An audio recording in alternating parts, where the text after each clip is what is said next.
Hello, my name's Lizzie. I'm Anglican, and in 5 days' time, I'm going to be moving into a convent ready to become a postulant.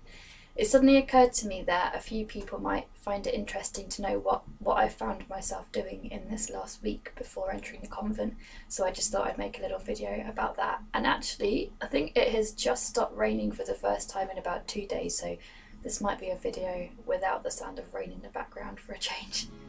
I will hold your people in my heart.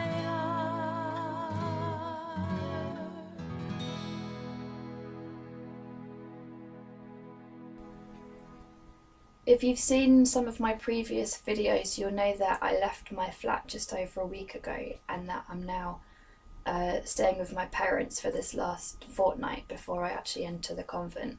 And so obviously I'm spending more time with my parents as part of that.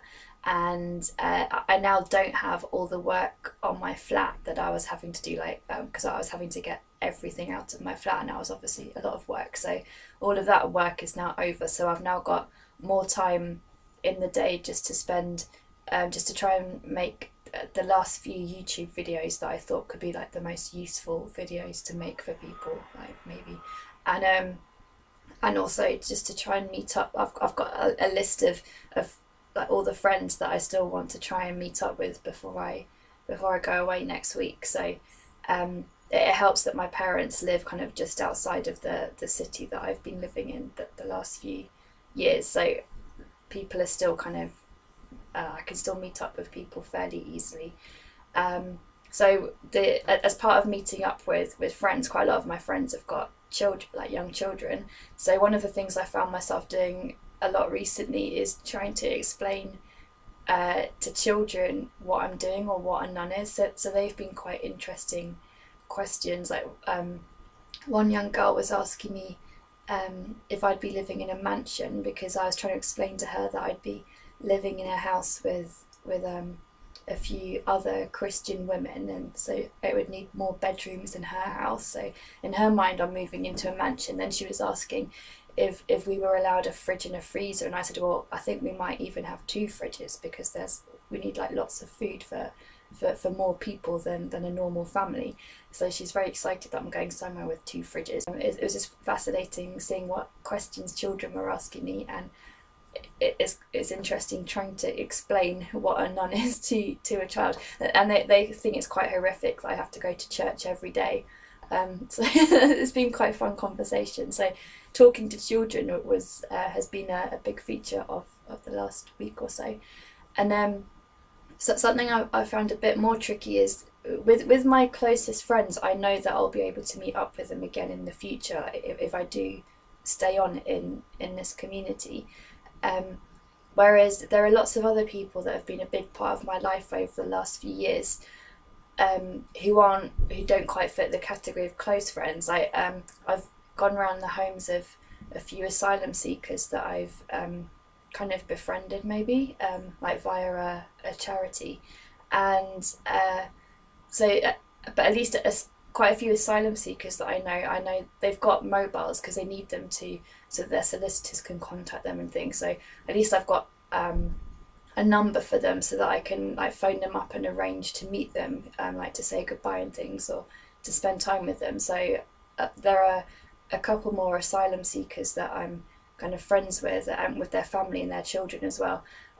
Like some of them I've been teaching them to read or teaching them English over the last few years. So it's going to be really sad saying goodbye to them, because these are probably families that I won't be able to keep in touch with over the future. So this is the thing that's a bit more difficult than saying goodbye to friends, because I'm not really saying goodbye to friends, if that makes sense. So I'm trying to meet up with the last few asylum seeker families to say goodbye to them, and that will be more of a goodbye. But then there are also some other asylum seekers that I talk with regularly in the city centre, and some big issue sellers that I talk to regularly. And it'd be nice to one or two of them have actually like asked me to make sure that I like say goodbye to them before I leave, but that it's when you don't have someone's phone number, it is more tricky to to find a way of meeting up with them. And some of the big issue sellers that I talk to, they seem to change their pitch every now and again. So I'll go to where their pitch was last week, and they've been moved somewhere else. So these are the tricky things I'm finding over the next few days of tracking down these people that have asked me to say goodbye when I don't have any means of contacting them. So that's that. I need to. You probably saw me scrubbing my flat as much as I could in the hope of getting as much deposit back as possible. So I need to chase up my deposit with the landlord, because once I get into the convent, once I become a postulant, I have to give him my bank card, and it'll be a lot more difficult, like to check if the deposits come through into my account and things like that. So I'm trying to do all of that kind of chasing up my deposit before I enter the convent. So that's one of my things to try and do today, actually. And I realised that if I'm not going to be using my bank card, I need to actually write down my PIN, because if I won't be using it, I expect there's a chance that I'll forget my PIN, basically, because I won't be using my bank card on a kind of weekly or more than that basis. And then another thing that I plan to write down probably today is just in a notebook, actually like physically write down friends' phone numbers and email addresses, just in case my phone dies or I don't know what might happen. But I just thought it was safer just to have my family and my closest friends' details actually written down in a book somewhere. One of the things that I've been able to do now that I don't have to start work at 6:30 in the morning, I used to get up just before 5, whereas now that I'm not having to do that, I've been able to get my body clock onto the same rhythm as the convent. I was watching Pitch Perfect with my sister a few weeks ago when I went to stay with her, and I don't know much about DJing, but there's this thing you do where you get one song to blend into the other, and I think part of what a DJ does on those tables is they get the songs to play at the same beat, and then they can then one song can transition into the other more smoothly. So I'm trying to do that with my life here and then convent life, but by way of praying at the same kinds of, like getting up at the same time as day that the sisters do, and praying at the same times of day that they do, as much as I can. So I've got it so that I'm getting up and having the same early morning routine that they have, and I'm praying matins at the same time that they do.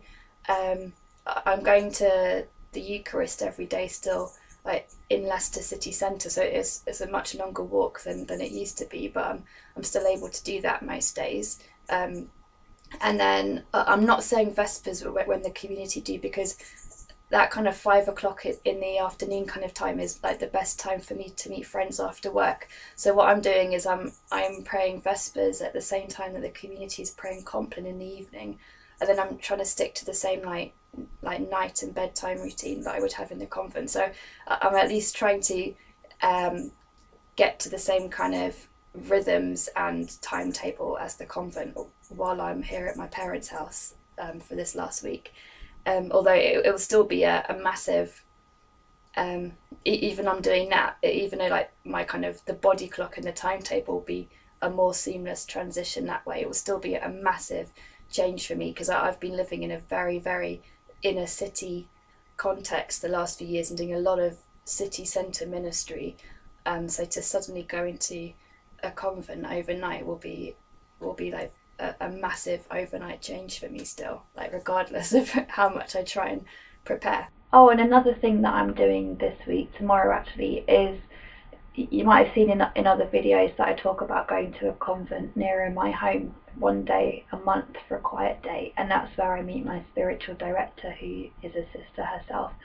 So I thought it'd be really good to go there, like for one day during this last week. So I'm going to do that tomorrow. Basically, I'm going to have a quiet day at the convent nearer me, which isn't the convent I'm moving into, it's a different one.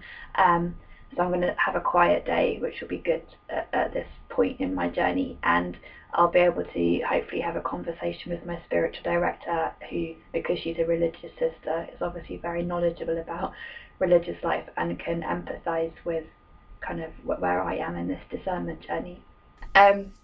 Something fun that's been part of this week is my mum has consulted with me about what my favourite foods are. So we've been having like some of my favourite foods for our meals, and I got to choose. My family are taking me out for a meal on my last evening here in Leicester. So